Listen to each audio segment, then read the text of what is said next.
अस्सलाम वालेकुम, मैं हूं मिसेस खान और आप देख रहे हैं hot link news HD TV। आइए लिए चलते हैं आपको आज की ताज़ा खबर की तरफ।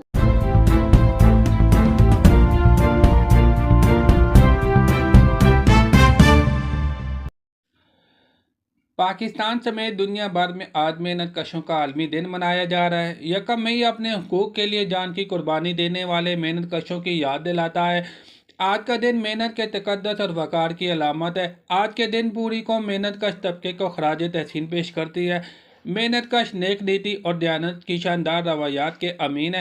आलमी यौम मजदूर पर कौम छुट्टी मनाती है, लेकिन जिस तबके की कुर्बानियों के नतीजे में छुट्टी मनाई जाती है वो आज के दिन भी मेहनत करते दिखाई देते हैं। ये दिन दुनिया भर के तमाम ममालिक की तरक्की में मेहनत कशों की काबिल कदर खिदमात के एतराफ़ का एक मौका फराहम करता है।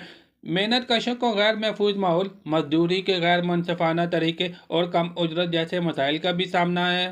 आज यूं में मजदूर हैं और इसलिए हम ये बात जो है ना दिल की धड़कन से जो कर रहे हैं कि अभी जो है ना मतलब है कि पाकिस्तान में जो है ना मतलब है कि यही लोग बोल रहे हैं कि हम मजदूर को जो है ना मतलब कि रिलीफ देना है। कोई रिलीफ नहीं है। अगर हमारा पाकिस्तान में यही मजदूर जो है ना मतलब है नीचे जब जा रहे तो ये नहीं समझो कि पाकिस्तान आगे जाएगा। जब मजदूर लोगों को आपने रिलीफ नहीं दिया, इधर मजदूरों को भी ख्याल करें, इसके साथ तावन करें, इनको बिलों के रिसीव दें और खुद आदमी छोड़ें। इधर देखें आके कि मजदूरों का क्या हालात हैं। हर आदमी मजदूर परेशान है, इसके साथ कोई तावन नहीं कर रहा है। हुकूमत का काम है तावन करें इनके साथ।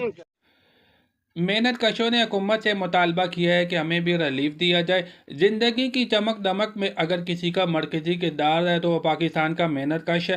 कैमरामैन टीम के साथ साकिब अली।